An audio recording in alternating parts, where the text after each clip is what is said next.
Hello, welcome back Chauhan coaching classes के YouTube channel पर आप लोगों का एक बार फिर से बहुत बहुत स्वागत है। तो वापस उसी रोचक तरीके से, उसी एंटरटेनमेंट के तरीके से वापस अपन लोग स्टार्ट है आज के नए वीडियो के साथ में। अपने पास क्लास 12 का केमिस्ट्री का सिलेबस चल रहा है। इससे पहले आप लोगों को मैंने पार्ट नंबर फर्स्ट अवेलेबल करवा दिया है, राइट। और आज हम लोग डिस्कस करेंगे सॉलिड स्टेट के पार्ट नंबर सेकंड के बारे में। तो आज का अपना टॉपिक है, आप लोग चेक करें। आज अपन लोग जिस टॉपिक के बारे में डिस्कस करने वाले हैं वो टॉपिक है अपने पास ठोसों के प्रकार। और ये जो ठोसों के प्रकार पढ़ने वाले हैं ना, ये अपन लोग अवयवी कणों की जो व्यवस्था होती है, ठीक है, तो उसके बेसिस के ऊपर अपन लोग इसके पार्टिसिपेशन करेंगे। तो अवयवी कणों की जो व्यवस्था होती है, उस व्यवस्था के आधार पर जो अपने पास जो ठोस होते हैं वो नॉर्मल अपने पास दो प्रकार के होते हैं। दो प्रकार कौन कौन से, तो क्या बोलेंगे अपन लोग, आप लोगों के सामने 100 कर रखे मैंने, देखो आप लोग है ना। पहला जो प्रकार है वो तो कौन सा वाला है अपने पास, क्रिस्टलीय ठोस। और जो दूसरा प्रकार है वो कौन सा वाला है, अक्रिस्टलीय ठोस। यानी कि अवयवी कणों की जो अपने पास होती है ना, उसकी स्ट्रक्चर, उसकी जो व्यवस्था होती है, उसके आधार पर आप लोगों से पूछ दिया जाए कि ठोसों के प्रकार कितने होते हैं, तो आप लोग क्या कहोगे, दो प्रकार होते हैं। पहला प्रकार कौन सा होता है, क्रिस्टलीय ठोस, और दूसरा प्रकार कौन सा होता है, अक्रिस्टलीय ठोस। अब मैं आप लोगों से सबसे इंपॉर्टेंट बात कर रहा हूं, वो सुन लेना। एग्जाम में, आरबीएससी के एग्जाम के अंदर 100% श्योर है कि क्रिस्टलीय ठोस और अक्रिस्टलीय ठोस में से एक नंबर का क्वेश्चन आप लोगों के लिए 100% पूछा जाएगा। तो आप लोग प्लीज इस टॉपिक के लिए कंप्लीट तरीके से सीरियस हो जाओ, क्योंकि आप लोगों को इसकी हर एक छोटी छोटी बात पता होनी चाहिए। मैं आप लोगों को यहाँ पर क्रिस्टलीय ठोस और अक्रिस्टलीय ठोस दोनों में अंतर करके बताऊंगा, और अंतर करने से अपने लिए जितनी भी चीजें है ना वो सारी बहुत आसान हो जाएगी। क्योंकि अपन लोग कंपेरिजन करेंगे तो एक तो दोनों में अपन लोगों को अंतर पता चल जाएगा, राइट। और इसके अलावा अपने पास एग्जाम में किस प्रकार के क्वेश्चन आ सकते हैं वो सारी चीजें मैं आप लोगों को बताने वाला हूं। इसके अलावा मैं आप लोगों को वो सारी चीजें भी बताऊंगा कि बोर्ड के एग्जाम के अंदर कब कौन सा प्रश्न यहां से उठ के आया था, राइट। तो चलो आप लोग तैयार हो जाओ, बात करते हैं अपन लोग ठोसों के प्रकार, क्रिस्टलीय ठोस और अक्रिस्टलीय ठोस, और इन दोनों में अंतर। तो बात करते हैं अपन लोग, जब इसका अंतर करेंगे अपन लोग तो इसके गुणों के आधार पर करेंगे कि इसके अंदर कौन कौन से गुण हैं, और उसके जो बेसिस के ऊपर क्रिस्टलीय ठोस में जो गुण होता है वो किस प्रकार से पाया जाता है, और जो अक्रिस्टलीय ठोस होता है उसके अंदर गुण किस प्रकार से पाया जाता है। तो चलो अपन लोग सबसे पहले स्टार्ट करते हैं, और अपन लोग सबसे पहले बात करेंगे उसकी ज्यामिति के बारे में, कि क्रिस्टलीय ठोस की ज्यामिति कैसी होती है और अक्रिस्टलीय ठोस की ज्यामिति कैसी होती है, ठीक है। तो आप लोग प्लीज फोकस करें, जो क्रिस्टलीय ठोस होते हैं ना, उसमें जो अपने पास इसकी जो ज्यामिति होती है वो ज्यामिति होती है निश्चित एवं नियमित। इसकी ज्यामिति अपने पास कैसी होती है, तो अपन लोग क्या बोलेंगे, निश्चित एवं नियमित, राइट। अब अपन लोग है ना इस चीज को समझते कि इसकी ज्यामिति निश्चित है तो क्यों है, इसकी ज्यामिति नियमित है तो क्यों है। आप लोगों को प्लीज इन बातों को ध्यान से समझना है। तो देखो मैं आप लोगों को एग्जांपल बता रहा हूँ किसी भी जो ठोस है उसका, ठीक है। और मैं यहाँ पर आप लोगों के सामने सबसे जो सिंपल एग्जांपल है जो अपन लोग बार बार यूज करेंगे, वो मैं एग्जांपल यूज करने वाला आप लोगों के सामने NaCl का क्रिस्टल, ठीक है। तो आप लोग चेक करें NaCl के क्रिस्टल को किस प्रकार से शो करना है, Na plus Cl minus Na plus Cl minus Cl minus Na plus Cl minus Na plus.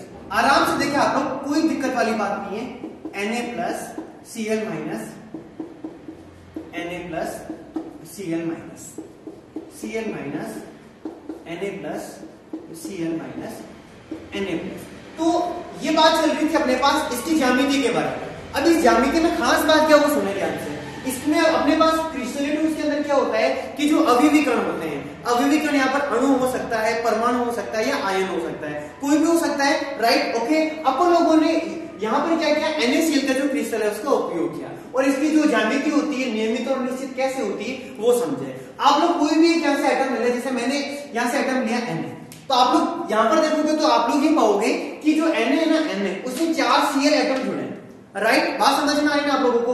और यदि आप लोग यहाँ पर क्या करो, आप लोग एग्जांपल ले लो, जैसे आप लोगों ने एग्जांपल लिया Cl माइनस का, और यदि आप लोग यहाँ पर चेक करोगे तो ये पाओगे कि जो Cl माइनस है वो खुद भी क्या अपने पास Na प्लस के 4 एटम से अपने पास, यानी 4 आयन से होकर हो रखा है, अपने पास ऐड हो रखा है, जुड़ रखा है। इसके अलावा आप लोग चेक करो, Na प्लस के बाद में कौन आ रहा है, तो क्या बोलेंगे Cl माइनस, Cl के बाद वापस कौन है Na प्लस, Na के बाद वापस कौन है Cl माइनस, Cl माइनस के बाद वापस कौन आ रहा है Na प्लस आ रहा है। यानी कि यहाँ पर इनका जो सीक्वेंस आ रहा है ना वो कंप्लीट तरीके से, कंप्लीटली अपने पास नियमित और निश्चित तरीके से आ रहा है। यानी कि आप लोगों को बात समझ में आ गई होगी कि जो क्रिस्टलीय ठोस होते हैं उसकी अपने पास जो ज्यामिति होती है वो कैसी होती है, नियमित और निश्चित होती है, एक फिक्स क्रम क्रम के ऑर्डर में वो क्या हो जाते हैं, सेट हो जाते हैं। लेकिन जब हम लोग बात करें अक्रिस्टलीय ठोस के बारे में कि इसकी ज्यामिति कैसी होती है, तो आप लोग प्लीज एक बार इसको प्रैक्टिकली एग्जांपल के अकॉर्डिंग समझे।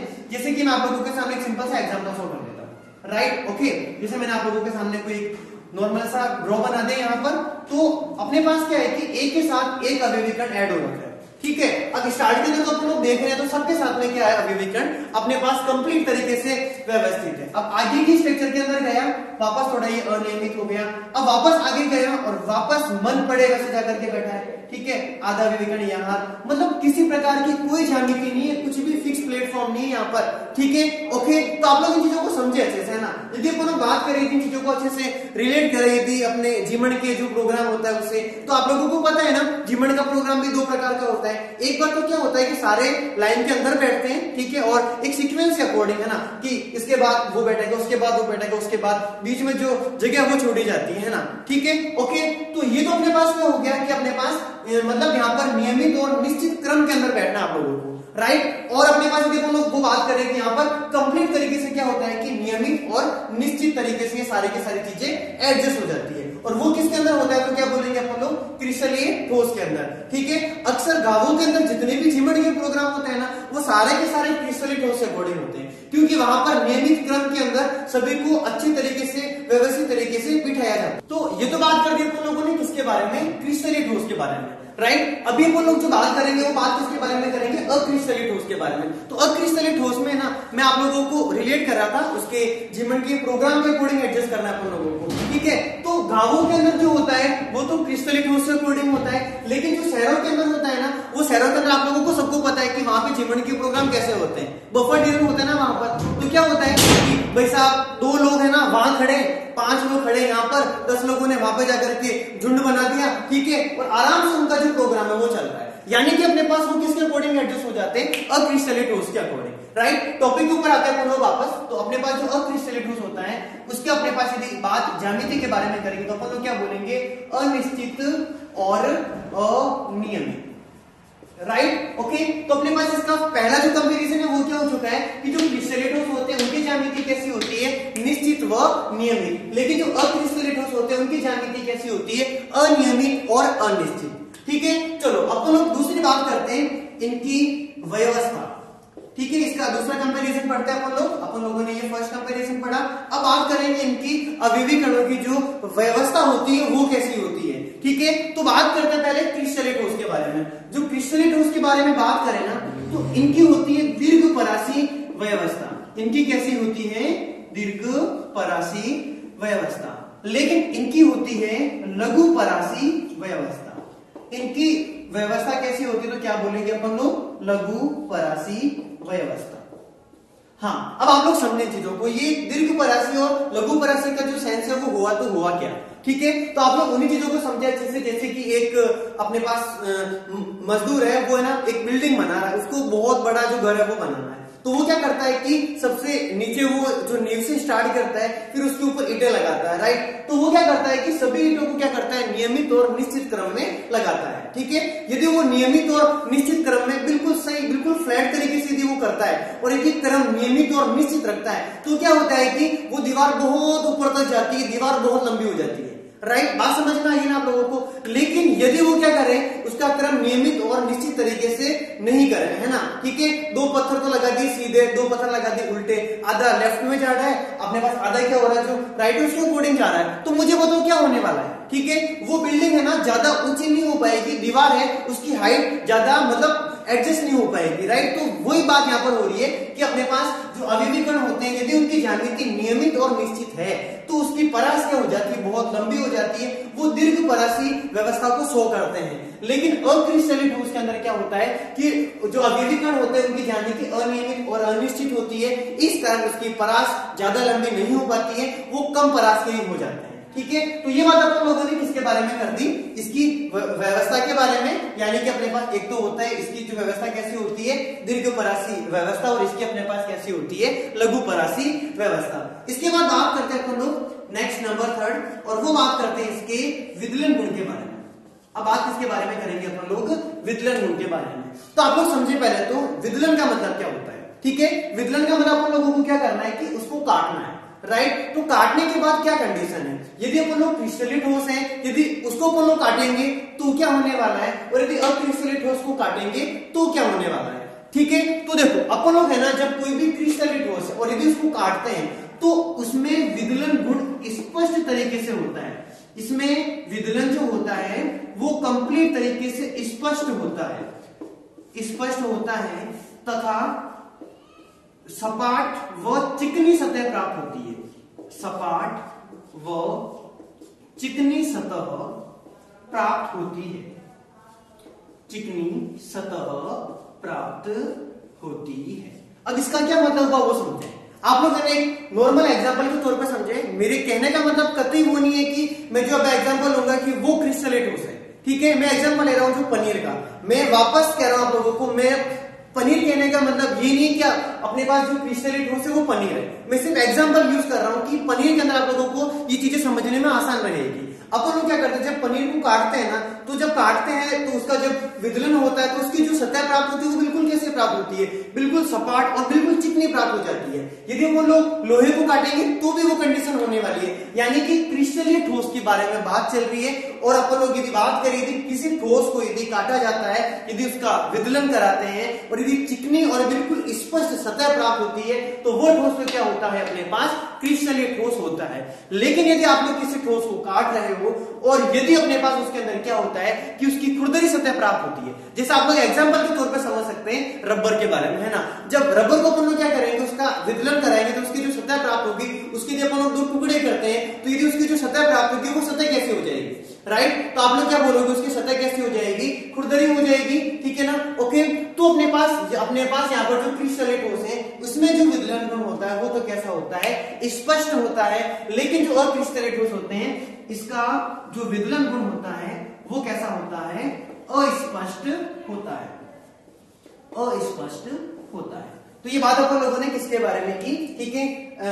ये बहुत सारे स्टूडेंट होते हैं ना, ठीक है, वो ऐसे कुछ वर्ड होते हैं ना, जैसे स्पष्ट, स्पष्ट, तो वो लोग है ना इसके प्रोनाउंस के अंदर भी है ना मतलब कुछ भी बोल देते होंगे ना। ठीक है, वो वैसे मैं ये नहीं कह रहा हूं कि उन लोगों को बोलना नहीं आता है, उनकी आदत पड़ रखी होती है एनवायरमेंट के अकॉर्डिंग, तो वो इसको बोलते हैं स्पष्ट। मेरे 2-3 स्टूडेंट्स थे ना, ठीक है, जैसे कि 2-3 साल पुराने है ना, तो मैं जब उनसे कुछ भी प्रश्न पूछता था, ठीक है, तो वो मतलब इस प्रकार से कहते थे ना कि इसका विदलन गुण स्पष्ट होता है, स्पष्ट नहीं होता है। ठीक है, मैं स्कूल जा रहा हूं, तो ये बहुत सारे हैं अकॉर्डिंग टू यूज करते रहते हैं। तो देखो अपन लोगों ने अभी तक कितनी बातें कर ली, टोटल 3 बातें। तो पहली बात अपन लोगों ने कौन सी वाली की थी, तो पहली बात अपन लोगों ने की थी जीवन के प्रोग्राम वाली। गांवों में जीवन का प्रोग्राम कैसा होता है, नियमित व निश्चित तरीके से। लेकिन शहरों की बात करें तो जो शहर होते हैं वो सारे के सारे अक्रिस्टलीय है, वहां पे जीवन के प्रोग्राम कैसे होते हैं, तो अनियमित और अनिश्चित, क्योंकि वहां पर सारे के सारे फिक्स ऑर्डर के अंदर बैठते हैं। लेकिन यहाँ पर बफर डिवीजन होता है, मन पड़े वहां जाकर के बैठ जाते हैं, राइट। ओके, मेरे कहने का सिंपल सा मतलब है कि इनकी जो ज्यामिति होती है, इसमें जो अवयवीकरण होते हैं वो नियमित व निश्चित क्रम में व्यवस्थित होते हैं, लेकिन इसमें जो अवयवीकरण होते हैं वो अनियमित और अनिश्चित क्रम में व्यवस्थित होते हैं। ठीक है, दूसरा था अपने पास व्यवस्था के बारे में। तो इसकी व्यवस्था कैसी होती है, दीर्घपरासी व्यवस्था, यानी कि अपने पास यदि अपन लोग यहाँ पर इसमें जो अवयवीकरण होते हैं वो एक लंबी दूरी तक एक के पीछे एक के पीछे एक के पीछे जुड़ते रहते हैं और एक बहुत लंबी जो परास है वो बनाते हैं। इस तरह की जो है ना व्यवस्था कैसी होती है, दीर्घपरासी व्यवस्था होती है। यदि अपने पास कोई मजदूर है और यदि वो दीवार बना रहा है और यदि उसमें जो क्रम रखे वो उसका ऑर्डर रखे ईंटों का, यदि वो नियमित और निश्चित रखेगा तो जो दीवार है वो क्या हो जाएगी, बहुत ऊंची बनने वाली है। बात करते हैं लघुपरासी व्यवस्था। तो लघुपरासी में क्या बोलेंगे कि इसमें अवयवीकरण अनियमित और अनिश्चित होते हैं, इसका उसकी परास क्या होती है, बहुत कम होती है। इसके बाद अपन लोगों ने बात की थी विदलन गुण के बारे में। जो क्रिस्टलीय ठोस होते हैं उसमें विदलन गुण कैसा पाया जाता है, तो इसका विदलन गुण स्पष्ट होता है, इसकी जो सतह प्राप्त होती है वो चिकनी और सपाट प्राप्त होती है, जबकि इसका जो विदलन गुण है वो कैसा होता है, अस्पष्ट होता है। अपन लोगों ने सिर्फ अभी तक 3 कंपैरिजन पढ़े, अपन लोगों को इसके आगे भी बहुत सारे कंपैरिजन और डिस्कशन करने। आप लोग प्लीज एक बार इसका स्क्रीनशॉट ले फटाफट।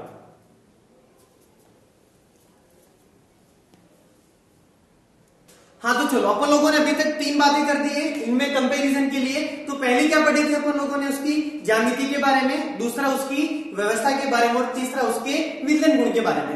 अभी बात करेंगे अपन लोग पॉइंट नंबर 4, और वो बात करेंगे इसका पॉइंट नंबर 4 उसके क्वथनांक व गलनांक के बारे में। मेल्टिंग पॉइंट और उसका बॉइलिंग पॉइंट, यानी उसके गलनांक और उसके क्वथनांक के बारे में बात करने वाले हैं। ठीक है, तो अपन लोग बात करते हैं पहले क्रिस्टलीय ठोसों के अंदर। ठीक है, तो क्रिस्टलीय ठोसों में क्या होता है कि क्रिस्टलीय ठोस जितने भी होते हैं ना, वो सारे के सारे एक निश्चित ताप पर उबलते हैं या निश्चित ताप के ऊपर पिघलते हैं। ठीक है, उनका टेम्परेचर की जो वैल्यू होती है वो कंप्लीट तरीके से फिक्स होती है। एक फिक्स वैल्यू के ऊपर वो या तो उबलने लग जाएंगे या पिघलने लग जाएंगे, यानी कि इसके गलनांक व क्वथनांक कैसे होते हैं, तो क्या बोलेंगे अपन लोग, निश्चित होते हैं। इसके गलनांक व क्वथनांक, गलनांक व क्वथनांक कैसे होते हैं, तो क्या बोलेंगे अपन लोग, निश्चित होते हैं।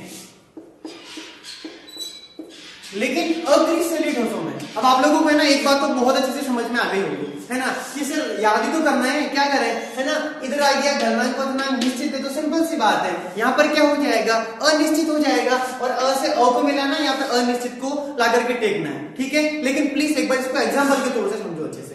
आप लोगों को पता है ना, एक जैसे मैं बात करता था आप लोगों को, अक्रिस्टलीय ठोस में अपन लोग यदि एग्जाम्पल के बारे में बात है, अपन लोग कुछ भी ले सकते हैं, जैसे आप लोग प्लास्टिक ले लो, रबर ले लो, कोई दिक्कत नहीं है ना। ठीक है, तो अपन लोग क्या करते हैं, रबर का एग्जाम्पल लेते हैं, रबर को जलाना स्टार्ट करते हैं अपन लोग, उसको अपन लोग क्या करते हैं, टेम्परेचर देते हैं। जैसे उसको टेम्परेचर देते हैं तो आप लोगों को पता है ना क्या होता है, उसके अंदर कभी ऐसा होता है कि आप लोग है ना रबर को जला रहे हो और एक फिक्स तापमान आया और कंप्लीट तरीके से पिघल गई, एक फिक्स जो टेम्परेचर उसको वो पूरी की पूरी पिघल गई, या फिर अपने पास पूरी की पूरी सॉलिड स्टेट के अंदर है। ठीक है, ऐसा कभी नहीं होता है। रबर को जब जलाते हैं तो क्या होता है, उसका एक भाग तो जल रहा होता है, राइट, ओके, मतलब जल करके वो आग पकड़ रहा होता है, दूसरा भाग पिघल रहा होता है, और तीसरा भाग जो है उसकी सॉलिड फॉर्म बना रहा होता है। यानी कि यहाँ पर अपने पास है ना, ऐसा नहीं है कि वो फिक्स जैसे 0 डिग्री सेंटीग्रेड, 20 डिग्री सेंटीग्रेड या फिर कोई भी फिक्स तापमान है, उसके ऊपर उसका या तो उसका गलनांक की वैल्यू होती है, क्वथनांक की वैल्यू होती है, उसकी वैल्यू एक परास के अंदर होती है। चीज को पूरा ध्यान रखें,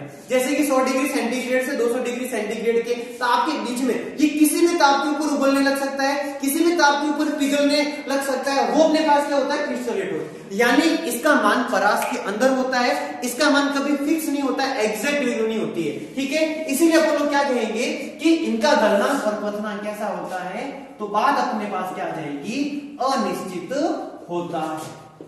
ठीक है, इसका कैसा होता है अपने पास, तो क्या बोलेंगे अपन लोग, अनिश्चित होता है। अब बात करते हैं अपन लोग नेक्स्ट। ठीक है, और इसके बाद गलनांक और क्वथनांक के बाद में अपन लोग जो नेक्स्ट टॉपिक डिस्कस करेंगे वो डिस्कस करने वाले हैं इसके शीतलन वक्र के बारे में।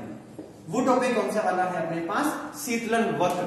यहाँ पर अपन लोग वक्र करेंगे, अपन लोग यहाँ पर क्या करेंगे, पूरा का पूरा आरेख बनाएंगे, वो भी उसके शीतलन के आधार पर। शीतलन वक्र हमेशा तापमान और समय के बीच में बनाया जाएगा।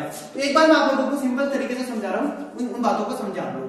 आप लोगों के पास जो वाई एक्स है, आप लोग इसको तो आप लोगों को क्या करना है, तापमान से एडजस्ट करना है, और जो एक्स एक्स है आप लोगों को इसको जो समय उसे समझना है। ठीक है, अब बात करते हैं टॉपिक के ऊपर आते हैं अपन लोग, है ना। ठीक है, कि जो अक्रिस्टलीय ठोस होते हैं उसके शीतलन वक्र कैसे होते हैं। ठीक है, तो आप लोगों को मैं यहाँ पर आप लोगों को पहले क्लियर तरीके से समझा लेता हूँ। ठीक है, पहले मैं आप लोगों को नाम सौ करके बता रहा हूँ। इसके जो शीतलन वक्र होते हैं वो होते हैं असतत। इसके अपने पास जो क्रिस्टलीय ठोस होते हैं उसके शीतलन वक्र कैसे होते हैं, असतत होते हैं। लेकिन यदि अपन लोग अक्रिस्टलीय ठोसों की बात करेंगे तो इसके जो शीतलन वक्र होते हैं वो होते हैं सतत वक्र। ठीक है, टेम्परेचर एंड टाइम यानी कि समय।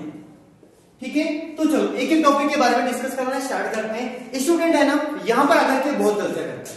क्यों करता है उसको भी सुनो, है ना। क्या करता है, उसको दिखता है यहाँ पर अक्रिस्टलीय है, यहाँ पर अ दिखता है, और भाई साहब यहाँ पे जाते हो छाप के आ जाते हैं असतत। ठीक है, ऐसा थोड़ी होता है क्या। ठीक है, ओके, मतलब उनको दिख गया कि अक्रिस्टलीय ठोस दिख रहा है सर, यदि इसकी ज्यामिति अनियमित होती है, अनिश्चित होती है, इसका गलनांक क्वथनांक अनिश्चित होता है, तो शीतलन वक्र भी असतत हो जाएंगे। ये हर बार जो आप लोग सोचते हो ना, ऐसा नहीं होता है। ठीक है, केमिस्ट्री है, यहाँ पर हर चीज में, हर छोटी चीज में आप लोगों को वेरिएशन देखने को मिलेगा। तो इन चीजों को समझो आप लोग बाय कॉन्सेप्ट कि क्या हो रहा है यहाँ पर। ठीक है, तो आप लोग पहले तो इसका आंसर याद कर दो, बाद में टॉपिक के बारे में डिस्कस करेंगे। ठीक है ना, तो आप लोग बताओ, अपने पास क्रिस्टलीय ठोस होते हैं उसका शीतलन वक्र कैसा होता है, तो आप लोग क्या बोलोगे, असतत होता है। लेकिन यदि अक्रिस्टलीय ठोस के बारे में बात करेंगे तो इसका शीतलन वक्र कैसा होता है, सतत होता है। अब अपन लोग इस बात को पूरी तरीके से समझेंगे कि असतत और सतत से क्या मतलब है। ठीक है। सतत का मतलब होता है अपने पास कॉन्टिन्यूटी, यानी कि एक बार जो रफ्तार पकड़ देना वो सीधी की सीधी चलेगी। और असतत का क्या मतलब हुआ कि कभी ऊपर कभी नीचे, मतलब अपने पास कंप्लीट तरीके से कॉन्टिन्यूटी नहीं है। इस विद्यार्थी ने एक दिन में 10 घंटे स्टडी कर दी, आगे आने वाले दिन में इसमें वैसे आपने 2 दिन स्टडी की, उसके बाद में उसने 4 दिन बिल्कुल स्टडी नहीं की, वापस मोटिवेशन मिला और उसने वापस एक दिन में खतरनाक तरीके से 14 घंटे स्टडी कर दी। तो ये तो क्या हो गया असतत। लेकिन सतत का क्या मतलब हुआ, ठीक है ओके, यदि उसके अंदर गिरावट आ रही है तो भी समान रूप से आ रही है, यदि उसमें वृद्धि हो रही है तो भी समान रूप से हो रही है, और यदि वो कुछ नहीं कर रहा तो भी समान रूप से कर रहा, मतलब वो क्या हो गया सतत हो गया। यानी कि कुछ भी काम करेगा एक नियमितता के साथ में करेगा, राइट ओके। अब आप लोग समझे यहाँ पर जो अपने पास शीतलन वक्र है ये असतत होता है तो क्यों होता है ना। तो आप लोगों को मैं एक बार ना इसमें सिंपल एग्जाम्पल के तौर से समझाता हूँ और वो मैं आप लोगों को एग्जाम्पल बताता हूँ जल के बारे में, ठीक है। जल के बारे में समझने से पहले आप लोग ये समझे कि स्टार्ट के अंदर जल है और उसकी भाप बनी हुई है, उसकी कौन सी अवस्था है तो हम लोग क्या कहेंगे, उसकी भाप वाली अवस्था है, उसका अपने पास वाष्प बन रखी है, उसका वेपर बन रखा है ना, ठीक है। और आप लोग इमेजिन करें कि उसका टेम्परेचर है अपने पास 140 डिग्री सेंटीग्रेड, राइट। तो स्टार्ट के अंदर वो यहां पर है। अब क्या करते हैं अपन लोग, जैसे जैसे समय आगे बढ़ता जाता है उसके टेम्परेचर के मान में कमी आती है, क्या आती है, उसके टेम्परेचर के मान में कमी आती है, ठीक है। तो जैसे जैसे वो आगे बढ़ेगा तो उसका टेम्परेचर का जैसे मान हो रहा है 130 डिग्री सेंटीग्रेड, घटता घटता घटता घटता इसका टेम्परेचर हो चुका अपने पास कितना 100 डिग्री सेंटीग्रेड। तो यहां तक पहुंच गया और इसका टेम्परेचर अपने पास कहाँ हो गया 100 डिग्री सेंटीग्रेड तक हो गया। लेकिन 100 डिग्री सेंटीग्रेड जो ताप है आप सब लोगों को अच्छे से पता है, इसमें जो भाप होती है यदि 100 डिग्री सेंटीग्रेड है तो वो 100 डिग्री सेंटीग्रेड के ऊपर क्या करने वो लग जाएगा, तो यहाँ पर इसकी अवस्था कौन सी वाली वो हो जाएगी प्राप्त द्रव अवस्था। लेकिन द्रव अवस्था के बाद में क्या होता है वो समझे। द्रव अवस्था के बाद जब इसकी लिक्विड स्टेट आएगी तो यहाँ पे इसका हो चुका है अवस्था परिवर्तन, यहाँ पे क्या हो चुका है इसका अवस्था में परिवर्तन, राइट। अब जो अवस्था में परिवर्तन होता है ना तो आप लोग एक बात पूरी ध्यान रखनी है, टेम्परेचर चाहे समय कितना भी आगे बढ़ेगा लेकिन जब तक पूरी की पूरी बात लिक्विड के अंदर यानी द्रव के अंदर चेंज नहीं हो जाती है तब तक उसका टेम्परेचर 100 डिग्री सेंटीग्रेड ही बना रहता है। यानी कि अपन लोग आगे तक बढ़ेंगे और यहां तक जाएंगे तो अपने पास समय के साथ में तापमान में कोई कमी नहीं आ रही है। लेकिन यहां पर बात क्या करेंगे अपन लोग, ठीक है, कि पूरी की पूरी भाप जब तक द्रव के अंदर चेंज नहीं हो जाती तब तक इसका टेम्परेचर कितना रहेगा अपने पास 100 डिग्री सेंटीग्रेड रहेगा। लेकिन जब ये पूर्ण तरीके से लिक्विड स्टेट में चेंज हो गया उसके बाद वापस जैसे जैसे आगे बढ़ेंगे तो टेम्परेचर के मान में क्या आने वाली है अपने पास कमी आने वाली है, टेम्परेचर वापस कम होगा, फिर द्रव अवस्था से 90 डिग्री सेंटीग्रेड 80 डिग्री और करते करते करते करते उसका टेम्परेचर कितना हो चुका है 0 डिग्री सेंटीग्रेड, और 0 डिग्री सेंटीग्रेड तक अपने पास ये वक्र यहां तक पहुंच चुका है। लेकिन 0 डिग्री सेंटीग्रेड पर वापस जो जल होगा वो वापस क्या करेगा, द्रव अवस्था से क्या बना देगा, वो बर्फ बना देगा, यानी वो सॉलिड स्टेट के अंदर आ चुका है, ठीक है। अब यहां से वापस द्रव अवस्था से क्या बन रहा है, बर्फ बन रहा है, यानी यहां से वापस क्या हो रही है, अवस्था परिवर्तन हो रही है। और जब अवस्था परिवर्तन होती है तो वहां पर टेम्परेचर की वैल्यू क्या हो जाती है, नियत हो जाती है। अभी इसके बाद और समय बढ़ेंगे तो और जो वक्र है उस प्रकार से जाने वाला है। तो आप लोग यहां पर चेक करें, ठीक है। यहाँ पे इंपॉर्टेंट चीज क्या आप लोगों के लिए कि जब अवस्था परिवर्तन होती है, अवस्था परिवर्तन होती है तो ताप क्या हो जाता है, कुछ समय के लिए नियत हो जाता है, ठीक है। तो इस कारण जब हम इसके बीच में शीतलन वक्र बनाएंगे तो इसका शीतलन वक्र कैसा होता है, असतत होता है। यहाँ पर जो अपने पास ठोस द्रव गैस होते हैं वहां पर इसका इसका शीतलन वक्र कैसा हो जाएगा अपने पास, यहाँ पर जो ठोस के बारे में बात कर रहे हैं अपन लोग, सॉरी, तो इसका जो शीतलन वक्र अपने पास क्रिस्टलीय ठोसों का कैसा हो जाएगा, असतत हो जाएगा। लेकिन यहां पर मैंने आप लोगों का एग्जांपल बता रखा है जो है ना रबर, उसका रबर का भी फिक्स नहीं कि वो किस ताप के ऊपर अपनी अवस्था को परिवर्तित करेगी, किस प्रकार से उसकी अवस्था चेंज होने वाली है। तो इसमें क्या होता है कि एक अपने पास अनियमित तरीके से, यादृच्छिक तरीके से, अनियमित तरीके से इसमें सारी घटना होती है। तो अपने पास इसका वक्र इस प्रकार से प्राप्त होता है और ये वक्र अपने पास क्या कहलाता है, तो हम लोग क्या बोलेंगे, सतत वक्र कहलाता है, राइट। तो आप लोग चेक करें प्लीज, यहाँ पर जो क्रिस्टलीय ठोस होते हैं उसके गलनांक और क्वथनांक के मान कैसे होते हैं, तो अपन लोग क्या बोलेंगे, इनके गलनांक क्वथनांक कैसे होते हैं, निश्चित होते हैं। लेकिन अक्रिस्टलीय ठोसों के गलनांक और क्वथनांक कैसे होते हैं, अनिश्चित होते हैं। मैंने इतनी सारी थ्योरी पढ़ी, आप लोगों को याद करने की कोई आवश्यकता नहीं है, बस ये समझना है आप लोगों को कि असतत का क्या मतलब होता है, सतत का जो मतलब क्या होता है। क्रिस्टलीय ठोस होते हैं वो असतत वक्र बनाते हैं या फिर अपने पास जो सतत वक्र बनाते हैं, बस ये चीजें समझनी है। ये बातें मैं आप लोगों को वैसे बहुत ज्यादा डीप लेके चला गया, लेकिन बाय कॉन्सेप्ट अपन लोगों को याद रखने के लिए चीजें अपन लोगों को समझनी है, राइट। ओके, तो क्रिस्टलीय ठोसों का शीतलन वक्र कैसा होता है, होता है? असतत होता है। और यदि अक्रिस्टलीय ठोसों का मैं पूछ रहा हूं तो अपने पास इसका जो है ना वक्र वो कैसा हो जाएगा? सतत वक्र हो जाएगा। अब प्लीज यहाँ पर गलतियां मत करना। यदि मैं कभी आप लोगों को पूछ लेता हूँ ना, यदि मैं रात को 3 बजे सपने में आकर के भी पूछ लेता हूँ ना कि बेटा बताओ कि अपने क्रिस्टलीय ठोस होता है ना, क्रिस्टलीय ठोस, उसका शीतलन वक्र कैसा होता है, तो भी आप लोगों को वहां पर क्या बोलना है? असतत वक्र होता है। वरना आप लोगों को पता है कि आप लोगों को रात में सपने के अंदर भी है ना थप्पड़ पड़ सकती है, ठीक है? तो इन चीजों के ऊपर पूरा ध्यान रखें। अपने पास क्रिस्टलीय ठोसों का शीतलन वक्र असतत होता है और क्रिस्टलीय ठोसों का शीतलन वक्र सतत होता है। इसका आप लोग प्लीज एक बार फटाफट स्क्रीनशॉट लें। फिर मैं इसके आगे वाले टॉपिक, अभी तो टॉपिक खत्म नहीं हुआ है, इसमें और भी पढ़ेंगे अपन लोग, तो उसके बारे में डिस्कशन करवाते हैं। एक बार आप लोग प्लीज फटाफट इसका स्क्रीनशॉट लें। हाँ तो चलो, अपन लोगों ने अभी तक इसके 5 भाग कंप्लीट कर दिए, इसके 5 अपन लोगों ने कंपैरिजन कंप्लीट कर दिए। अब बात करते हैं इसके पार्ट नंबर 6 के बारे में, और वो बात करेंगे इसकी प्रकृति के बारे में, राइट? इनकी प्रकृति कैसी होती है। तो आप लोग प्लीज यहाँ फोकस करें अच्छे से। जो क्रिस्टलीय ठोस होते हैं वो तो अपने पास होते हैं वास्तविक ठोस। इनकी प्रकृति कैसी होती है? वास्तविक होती है, और ये वास्तव में ठोसों की भांति बिहेव करते हैं, यानी ये ठोस जैसे ही होते हैं, राइट? लेकिन यदि बात आती है अक्रिस्टलीय ठोस के बारे में, तो अक्रिस्टलीय ठोस को अपन लोग कहते हैं आभासी ठोस। इसको अपन लोग क्या कहते हैं? यस। तो इसकी प्रकृति कैसी होती है? तो इसकी प्रकृति होती है आभासी ठोस। आभासी ठोस के अलावा इसका एक नाम और भी होता है अपने पास, राइट? तो इसको अपन लोग कहते हैं अतिस्थितित द्रव। क्या कहते हैं अपन लोग इसको? अतिस्थितित द्रव, ठीक है? तो देखो आप लोग प्लीज फोकस करें इसका पार्ट नंबर 6 इसकी प्रकृति के बारे में। तो ये कैसे होते हैं? वास्तविक ठोस होते हैं, लेकिन अक्रिस्टलीय ठोस कैसे होते हैं? आभासी ठोस या फिर अतिस्थितित द्रव होते हैं। अब देखो आप लोग है ना बोर्ड के अंदर है ना, आरबीएससी के अंदर, Rajasthan board of secondary education में सन 2012 के अंदर, यानी आरबीएससी 2012 के अंदर बोर्ड के एग्जाम के अंदर प्रश्न आया था। और प्रश्न क्या था? आप लोग प्लीज आप लोग यहाँ पर अच्छे से चेक करें। मैं पहले पूरा क्वेश्चन देखूंगा, बाद में इसके पूरे आंसर को अपन लोग अच्छे से समझेंगे। तो अपने पास क्वेश्चन ये था, ठीक है? चीज को ध्यान से समझना प्लीज आप लोग, है ना, ठीक है? तो प्रश्न ये था कि अपने पास की जो कांच होता है ना, कांच, तो उस कांच को अतिस्थितित द्रव कहते हैं। क्यों? कांच को अतिस्थितित द्रव कहते हैं, क्यों? राइट? तो एग्जाम में आया था क्वेश्चन कि कांच को अतिस्थितित द्रव कहा जाता है, तो क्यों कहा जाता है, वो पूरी बात समझेंगे अपन लोग, ठीक है? तो देखो यहाँ पर तो अपन लोगों ने कंपैरिजन किया आभासी ठोस यानी अतिस्थितित द्रव। अब इसका पूरा एक्सप्लेनेशन पढ़ेंगे कि इसको अतिस्थितित द्रव कहते हैं, तो क्यों कहते हैं अपने पास, ठीक है? तो देखो इसके लिए आप लोगों को मैं क्या करता हूँ, इससे कुछ पुराने एग्जाम्पल्स वगैरह पढ़ते हैं अपन लोग। जैसे आप लोगों ने ये देखा होगा कि जो बहुत पुराने समय के है ना, मैं जैसे बात करना चाह रहा हूँ 200-300, यदि अपन लोग ये रीति बैक चले जाए ना, तो कुछ पुरानी इमारतें होती है, उस इमारतों में लगे हुए होते हैं कांच, ठीक है? और यदि उन कांचों को यदि अपन लोग क्या करेंगे, आज जाकर के देखें ना, तो हमें मतलब वो कांच ऐसे दिखते हैं, ठीक है? कुछ मोटे से कांच होते हैं, तो वो ऊपर से तो कैसे होते हैं, थोड़े से पतले होते हैं, लेकिन नीचे कैसे होते हैं, नीचे से थोड़े से मोटे हो जाते हैं, ठीक है? बात समझ में आप लोगों को मैं क्या कहना चाह रहा हूँ, ठीक है? जैसे अपन लोग यदि किसी महल के अंदर यदि अपन लोग कहीं घूमने के लिए चले गए, और यदि अपन लोग उन इमारतों के अंदर वो जो महल होता है वहां पर यदि अपन लोग कांच को अच्छी तरीके से देखे ना, तो ये पाया जाता है कि जो कांच होते हैं वो ऊपर से तो कैसे हो जाते हैं, थोड़े से पतले होते हैं, लेकिन नीचे से कैसे हो जाते हैं, थोड़े से मोटे हो जाते हैं। तो अब इसके पीछे क्या रीजन है,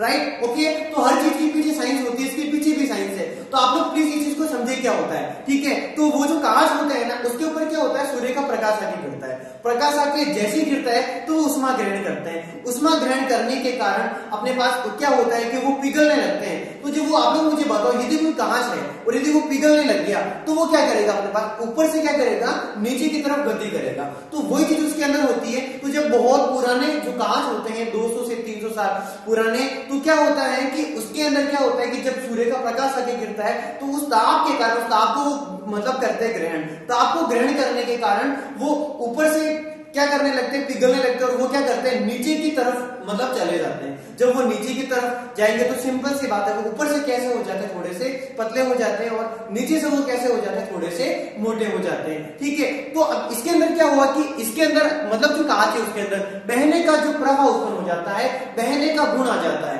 अब देखो अपन लोग बात कर रहे हैं ठोस के बारे में, और यहाँ पर शब्द आ रहा है द्रव। तो द्रव शब्द आया क्यों, द्रव किसे कहते हैं? तो अपन लोग क्या कहेंगे कि ऐसे पदार्थ जिनमें बहने का गुण पाया जाता है, उसको अपन लोग क्या कहते हैं, द्रव कहते हैं। Right, okay. और यहाँ पर बात चल रही ठोस के बारे में, यहाँ पर वर्ड आ गया अतिस्थिति द्रव, तो ये वर्ड क्यों आया वो समझे आप लोग, है ना, ठीक है। तो जो कांच है वो कांच के ऊपर यदि प्रकाश कर रहा है तो उस कांच के अंदर भी क्या हो रहा है कि प्रवाह का गुण आ रहा है, लेकिन वो प्रवाह का जो गुण होता है ना, वो प्रवाह का गुण बहुत धीमा होता है, और बहुत धीमा होने के कारण अपन लोग क्या कहेंगे, कांच को अतिस्थिति द्रव कहा जाता है, राइट। तो बात समझ में आ गया आप लोगों को अच्छे से। अब आप लोग यहाँ पर चेक करिए इसकी कंप्लीट तरीके से, एग्जाम में आप लोगों को इसको आंसर लिखना है वो कैसे लिखना। हाँ, तो आप लोग चेक कर रहे हैं इसका पूरा आंसर अपने पास है ना, ठीक है। तो देखो जैसा मैंने आप लोगों को बताया उसी के अकॉर्डिंग मैंने यहाँ पर आप लोगों को शो करवा रखा है ना। तो आप लोग चेक कर रहे हैं, कांच को अतिस्थिति द्रव इसीलिए कहा जाता है क्योंकि जो कांच होता है उसमें द्रवों के समान प्रवाह का गुण पाया जाता है, लेकिन यह प्रवाह बहुत धीमा होता है। बात चेक करें प्लीज, इनको अच्छे से समझें। कांच को अतिस्थिति द्रव कहा जाता है क्योंकि कांच में द्रवों के समान प्रवाह का गुण पाया जाता है, लेकिन यह प्रवाह बहुत धीमा होता है, इसी कारण कांच को अतिस्थिति द्रव कहा जाता है। बाय डिफॉल्ट एग्जांपल के अकॉर्डिंग देखिए आप लोग 200 से 300 वर्ष पुरानी इमारतों में जो कांच लगे हुए होते हैं वो ऊपर की तुलना में नीचे से क्या होते हैं, कुछ मोटे होते हैं, क्योंकि सूर्य के ताप के कारण उनमें क्या प्रारंभ हो जाता है, मंद प्रवाह होने लग जाता है। बात समझ में आ गया आप लोगों को अच्छे से। प्लीज आप लोग फटाफट एक बार इसका स्क्रीनशॉट ले लें।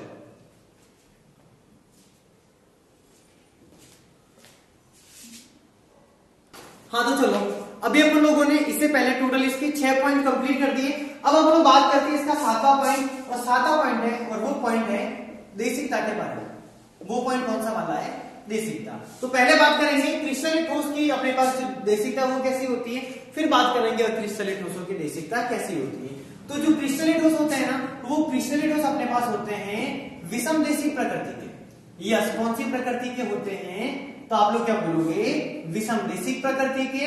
और यदि अक्रिस्टलीय ठोस की बात आती है कि उसकी प्रकृति कैसी होती है, तो क्या बोलेंगे अपन लोग, ये होते हैं समदेशिक प्रकृति के, राइट, ओके। तो देखो है ना, इनके बारे में मैं आप लोगों को है ना पूरा आप लोगों को कंप्लीट तरीके से एक्सप्लेन करके फिर समझाऊंगा है ना कि क्रिस्टलीय ठोस होते हैं विषम देशिक प्रकृति के होते हैं, तो क्यों होते हैं, प्रश्न और उसका कंप्लीट आंसर विद एग्जांपल पूरा समझेंगे, कोई दिक्कत वाली बात नहीं है ना। और वो जो अक्रिस्टलीय ठोस होता है उसके बारे में भी अपन लोग कंप्लीट तरीके से, क्योंकि आरबीएससी के अंदर यहाँ से प्रश्न आ रखा है एग्जाम के अंदर, ठीक है। तो इस चीज को अपन लोगों को बहुत अच्छे से समझना पड़ेगा। अब बात करते हैं अपन लोग इसके एग्जाम्पल के बारे में, राइट। इसका 8वां अंतर के अंदर एग्जांपल्स भी आते हैं, आप लोग ऐड कर सकते हो, कोई दिक्कत वाली बात नहीं, ठीक है।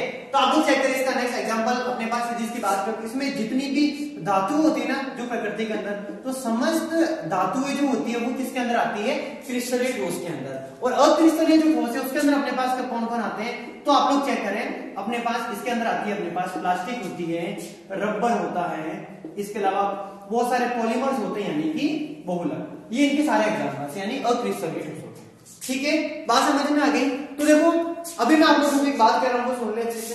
अपन लोगों ने अभी तक जो टॉपिक पढ़ा ना क्रिस्टलीय ठोस और अक्रिस्टलीय ठोस, इसका पूरा का पूरा रिवीजन करना है और आंसर आप लोगों को खुद को देना है।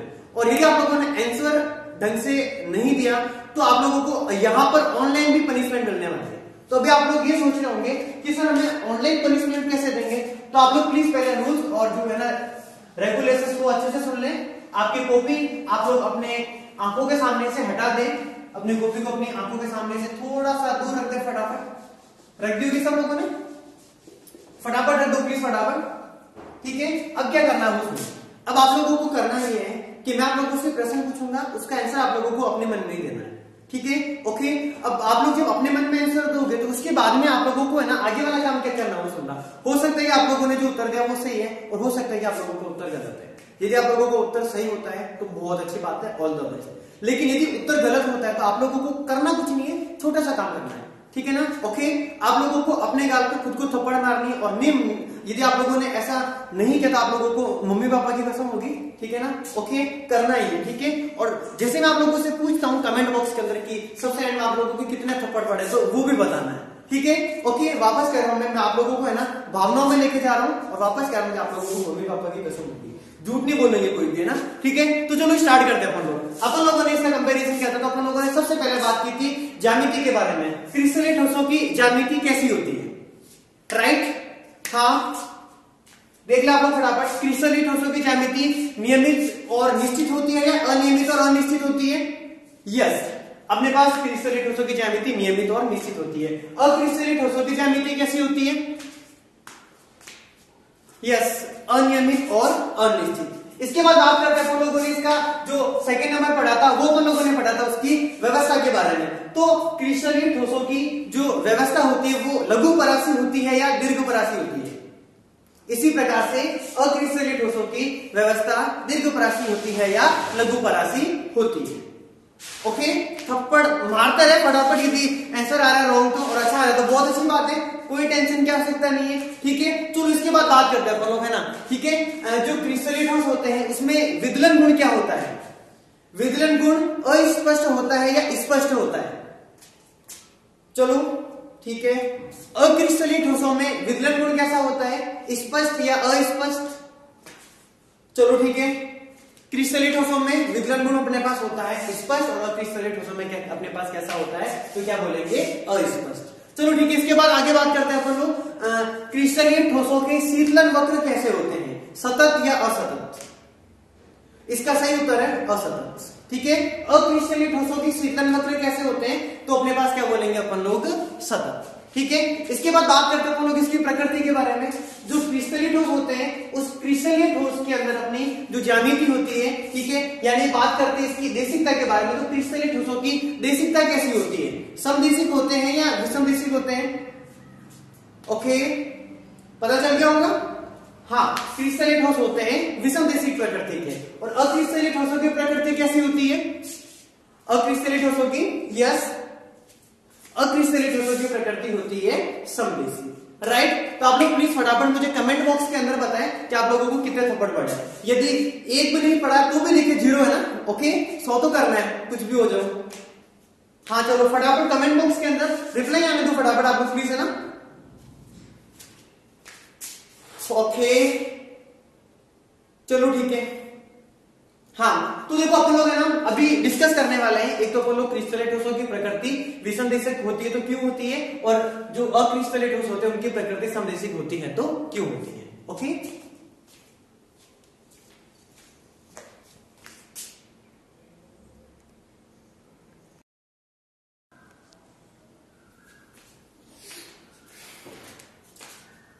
हाँ तो चलो ठीक है, आप लोगों के पास क्वेश्चन लिख रखा है और आप लोग पहले क्वेश्चन को समझे अच्छे से, है ना, क्योंकि पहले क्वेश्चन को समझना बहुत ज्यादा जरूरी है। तो अपने पास क्वेश्चन है क्रिस्टलीय ठोस विषमदेशिक प्रकृति के होते हैं समझाइए। तो अपन लोगों को ये समझाना है कि जो क्रिस्टलीय ठोस होते हैं वो विषमदेशिक प्रकृति के होते हैं तो क्यों होते हैं, उसके पीछे जो रीजन है वो क्या हो सकता है। ठीक है, तो चलो स्टार्ट करते हैं अपन लोग। देखो आप लोगों के सामने क्रिस्टलीय ठोस की कोई भी संरचना बन रखी है। मैं चाहता हूं यहाँ पर NaCl वाला एग्जांपल यानी कि सोडियम क्लोराइड का क्रिस्टल भी ले सकता था, लेकिन मैंने यहाँ पर ये एग्जांपल इसीलिए लिया ताकि इसे जितने भी क्रिस्टलीय ठोस है ना सारे के सारे कवर हो जाएंगे। राइट, यानी यहाँ पर कोई भी क्रिस्टलीय ठोस अपने पास हो सकता है। तो आप लोग सबसे पहले चेक करें क्रिस्टलीय ठोस की संरचना, और क्रिस्टलीय ठोस की संरचना कैसी होती है आप लोग बताओ। क्रिस्टलीय ठोस की ज्यामिति संरचना कैसी होती है? तो कैसी होती है? यस, नियमित व निश्चित होती है। तो क्या बोलेंगे अपन लोग? क्रिस्टलीय ठोसों की संरचना कैसी होती है अपने पास? नियमित व निश्चित होती है। नियमित व निश्चित होती है। नियमित व निश्चित होती है। अब आप लोग चेक करना है ना, अपने पास यहाँ पर सबसे इंपॉर्टेंट बात है वो क्या है? बात कर रहा है देशिकता के बारे में, यानी कि दिशाओं के बारे में। दिशाओं के बारे का जो मतलब है वो अपने पास क्या हुआ सुने, अपन लोग है ना इसमें अलग अलग दिशाओं में जाएंगे, यानी भिन्न भिन्न दिशाओं में जाएंगे और फिर चेक करेंगे कि इसके भौतिक गुणधर्मों के मान किस प्रकार से परिवर्तित हो रहे हैं। यानी अलग अलग दिशाओं में जाने पर इनके भौतिक गुणधर्मों के मान किस प्रकार से प्राप्त होते हैं। यदि अपन लोग भिन्न भिन्न दिशाओं में जाएंगे और यदि इनके भौतिक गुणधर्मों के मान भिन्न भिन्न प्राप्त होंगे तो वो कैसा हो जाएगा? विषमदेशिक हो जाएगा। लेकिन यदि भिन्न भिन्न दिशाओं में जाते हैं और यदि फिर भी भौतिक गुणधर्म समान प्राप्त हो जाता है तो वो समदेशिक होगा। यहाँ पर चेक करते हैं किस प्रकार से क्या पॉसिबिलिटी है। ठीक है, तो आप लोग पहले चेक करते हैं कौन कौन सी संभावना है अपने पास, है ना। एक संभावना तो ये कि अपन लोग इस दिशा में जा सकते हैं।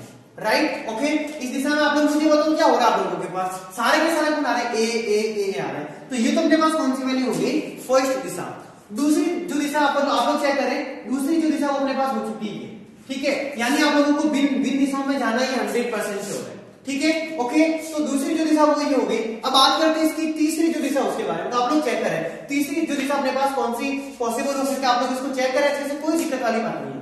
तीसरी जो दिशा अपने पास हो गई है, ठीक है। अब आप लोग चेक करें, पहली दिशा में सारे के सारे क्या हो रहे हैं, ए आ रहे हैं, राइट। और वापस इसमें अपने पास कौन आ रहा है, बी आ रहा है ना। और तीसरी जो दिशा उसके अंदर क्या आ रहा है, बी ए आ रहा है। यानी कि अपन लोगों को यहाँ पर चेक करना है कि इनके जो भौतिक गुणधर्म होते हैं, इनके भौतिक गुणधर्म जैसे कि अपने पास भौतिक गुणधर्म भी कौन कौन से, तो एक तो अपने पास हो सकता है कि वो अपवर्तनांक है, हो सकता है वो पराविद्युतांक है, हो सकता है वो उसमें चालकता है, हो सकता है वो विद्युत चालकता है। यानी कौन कौन से भौतिक गुणधर्मों के बारे में बात करनी है अपन लोगों को, अपवर्तनांक के बारे में, पराविद्युतांक के बारे में, उसमें चालकता के बारे में और विद्युत चालकता के बारे में। ठीक है, तो आप लोग चेक करें क्रिस्टलीय ठोसों में की जो संरचना कैसी होती है, नियमित व निश्चित होती है। अब देखो यहाँ पर मैं आप लोगों को है ना एक सिंपल सा एग्जांपल समझा रहा हूँ, उस एग्जांपल के अकॉर्डिंग बात करना आपको। ठीक है, ओके। अपन लोगों को बात करने देखो, इस तरफ गए तो सारे के सारे कौन आ रहे हैं, ए आ रहे हैं, इस तरफ गए तो कौन आ रहे हैं, सारे के सारे बी आ रहे हैं। तो आप लोग मुझे बताओ कि अपने पास ए और बी में अंतर है या नहीं। ठीक है, ए और बी के गुणों में चेंजेस है या नहीं है, वही समझना है। ठीक है, अरे ए और बी बिल्कुल उसी प्रकार से है जैसे एक खरबूजा है तो दूसरा तरबूजा है। ठीक है ना, बात समझ में आई आप लोगों को। ठीक है, एक बार गए तो आप लोग ए के अकॉर्डिंग बात कर रहे हो तो अपने पास भौतिक गुणधर्म कुछ और प्राप्त होगा, और ये आप लोग बी के ऊपर आओगे सारे के सारे बी है तो और भौतिक गुणधर्म अलग प्राप्त हो गए। ठीक है, और तीसरी बार में अपने पास खरबूजा तरबूजा दोनों मिक्स हो गए, यानी तीसरी बार में गुणधर्म और अलग अलग प्राप्त होंगे। तो ये बात समझ में आ रही है ना, कैसे अलग अलग प्राप्त होंगे। वापस समझो प्लीज, ये बात स्टूडेंट्स को बहुत कॉम्प्लिकेटेड लगती है और बहुत जल्दी समझ में भी नहीं आती है। ठीक है, तो आप लोग चेक करें प्लीज, है ना। ओके, इस तरफ गए तो अपने पास सारे के सारे ए हैं, ठीक है, लेकिन दूसरे रास्ते से गए तो सारे के सारे बी प्राप्त हो रहे हैं। यानी भौतिक गुणधर्मों में अपने पास क्या आ रही है, कमी आ रही है, मतलब अपने पास परिवर्तन आ रहा है। ठीक है, कि अपने पास फर्स्ट दिशा में गए तो भौतिक गुणधर्म कुछ और प्राप्त हुए, सेकंड दिशा के अंदर गए तो भौतिक गुणधर्म कुछ और प्राप्त हुए, तीसरी जो दिशा उसके अंदर गए तो भौतिक गुणधर्म कुछ और प्राप्त हुए। ठीक है, तो अपन लोग क्या बोलेंगे, वो सुने अपने पास जो क्रिस्टलीय ठोस होते हैं उसमें इनके अपने पास इसकी जो संरचना होती है, इसकी जो ज्यामिति होती है वह नियमित और निश्चित होती है। नियमित और निश्चित होने के कारण जब इसमें भिन्न भिन्न दिशाओं में जाते हैं तो इनके भौतिक गुणधर्मों के मान जैसे चालकता, इसकी वापस अपने पास उसमें चालकता, विद्युत चालकता, अपवर्तनांक और पराविद्युतांक के जो मान है वो भी भिन्न भिन्न प्राप्त होंगे। और यदि मान भिन्न भिन्न प्राप्त होंगे तो वो गुण अपने पास क्या कहलाएगा, तो अपन लोग क्या बोलेंगे, विषम देशिकता। राइट, अब आप लोग चेक करें इसकी बाय डिफॉल्ट लैंग्वेज की हम लोगों को यदि एग्जाम इक्वेशन आ जाए तो कैसे लिखना है, एग्जाम में आ जाए तो कैसे लिखना है। ठीक है, तो आप लोग चेक कर रहे हैं, अपने पास क्रिस्टलीय ठोस होता है, इसकी जो संरचना होती है वो कैसी होती है, नियमित और निश्चित होती है। यानी अभी कम अपने पास जो कण होते हैं वो नियमित और निश्चित क्रम में व्यवस्थित होते हैं। अब क्या करते हैं अपन लोग, क्रिस्टलीय ठोस में अपन लोग क्या करते हैं, भिन्न भिन्न दिशाओं में क्या करते हैं, जाते हैं, तो इनकी भौतिक जो गुणधर्म के मान होते हैं जैसे अपने पास अपवर्तनांक, पराविद्युतांक, उसमें चालकता और विद्युत चालकता के मान भी कैसे होते हैं, भिन्न भिन्न प्राप्त होते हैं। इसी कारण जो क्रिस्टलीय ठोस होते हैं वो अपने पास कौन सी प्रकृति शो करते हैं, तो अपन लोग क्या बोलेंगे, विषम देशिक प्रकृति के होते हैं। बात समझ में आ गई आप लोगों को अच्छे से। ठीक है, ओके, तो प्लीज आप लोग एक बार इसका स्क्रीनशॉट ले लें।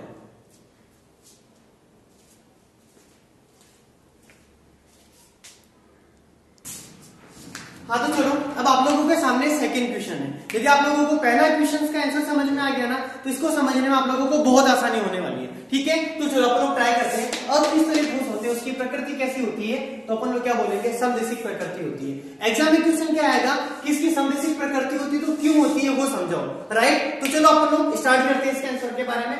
लैंग्वेज सारी समझ में आ जाएगी, कोई दिक्कत नहीं है ना। ठीक है, आप लोग क्या फोकस करें अपने पास, यहाँ पर इसके अपने पास अक्रिस्टलीय ठोसों की जो संरचना होती है वो कैसी होती है, अनियमित होती है। अनियमित का क्या मतलब हुआ कि ए और बी यादृच्छिक रूप से व्यवस्थित होते हैं, कोई भी कण किसी भी स्थान पे चला जाता है, इसके बारे में किसी प्रकार की कोई फिक्स स्ट्रक्चर नहीं होती है। ठीक है, तो देखो आप लोगों को इसमें क्या समझना है वो समझे। ठीक है, कि अपने पास ए और बी कंप्लीट तरीके से मिक्स हो चुका है, मन पड़े वहां पे जाकर के ए पढ़ा है तो कहीं पर जाकर के जो बी पढ़ा है। ठीक है, अब आप लोगों को क्या समझना है वो सुनने में आप लोग एक काम करो, एक सिंपल सा एग्जांपल लेते हैं अपन लोग, है ना। और एग्जांपल अपन लोग ये लेते हैं कि अपन लोग एक बार तो लेते हैं जीरा, एक बार लेते हैं राई। राइट, ओके, दोनों को कर दिया मिक्स अपन लोगों ने और किसी पात्र के अंदर रख दिया, जिस प्रकार से यहाँ पर फोकर रखा है। ठीक है, वापस कह रहा हूं मैं, प्लीज सुनो अच्छे से, सिर्फ एग्जांपल को समझाने के लिए कर रहा हूं मैं, तो ऐसा नहीं हो कि आप लोग बोर्ड के एग्जाम में जाके लिख के आ जाओ अक्रिस्टलीय ठोस समदेशिक प्रकृति के होते हैं क्योंकि जीरा लेते हैं, दोनों को मिक्स करते हैं। राइट, सिर्फ प्रैक्टिकली एग्जांपल के तरीके से समझा रहा हूँ ताकि आप लोगों को ये चीज समझने में आसानी हो जाए। अब आप लोगों ने क्या किया, एक तो लिया जीरा, एक लिया राई, ठीक है, दोनों को आप लोगों ने किसी पात्र में रखा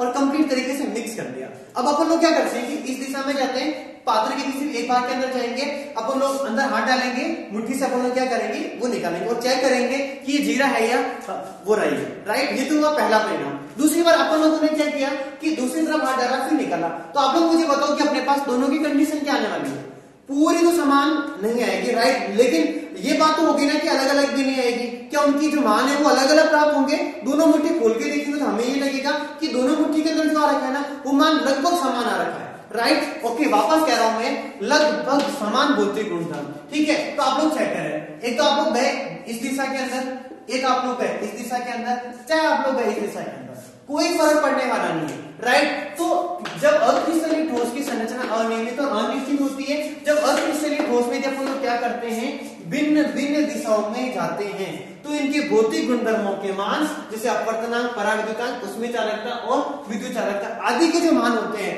मैं ये नहीं कह रहा हूं कि 100% कंप्लीटली सेम होते हैं, नहीं, लेकिन ये मैं जरूर कहूंगा आप लोगों को कि उसके मान कैसे प्राप्त होते हैं, लगभग समान प्राप्त होते हैं। क्योंकि देखो AB AB AB इस तरफ भी आ रहा है, AB AB AB इस तरफ भी आ रहा है, AB AB AB इस तरफ भी आ रहा है, यानी कि इनके भौतिक गुणधर्मों के जो मान होते हैं वो कैसे प्राप्त हो जाते हैं, अपने पास लगभग समान प्राप्त हो जाते हैं। इसी कारण जो अक्रिस्टलीय ठोस होते हैं उनकी प्रकृति कैसी होती है, समदेशी प्रकृति होती है, ठीक है। एक बार प्लीज पूरा चेक करें आप लोग अच्छे से। जो अपने पास क्रिस्टलीय ठोस होते हैं उनकी ज्यामिति नियमित व निश्चित होती है, राइट। ओके, नियमित व निश्चित होने के कारण जब इसकी भिन्न भिन्न दिशाओं में जाते हैं तो इसके भौतिक गुणधर्मों के मान जैसे कौन कौन से अपवर्तनांक, पराविद्युतांक, उसमें चालकता, विद्युत चालकता आदि के जो मान होते हैं वो मान अपने पास कैसे प्राप्त होते हैं, लगभग समान प्राप्त होते हैं। इसी कारण जो अपने पास यहाँ पर अक्रिस्टलीय ठोस होते हैं वो सारे के सारे समदेशी प्रकृति के होते हैं, ठीक है। तो चलो अपन लोगों ने आज की क्लास, वैसे क्लास बहुत लंबी हो चुकी है,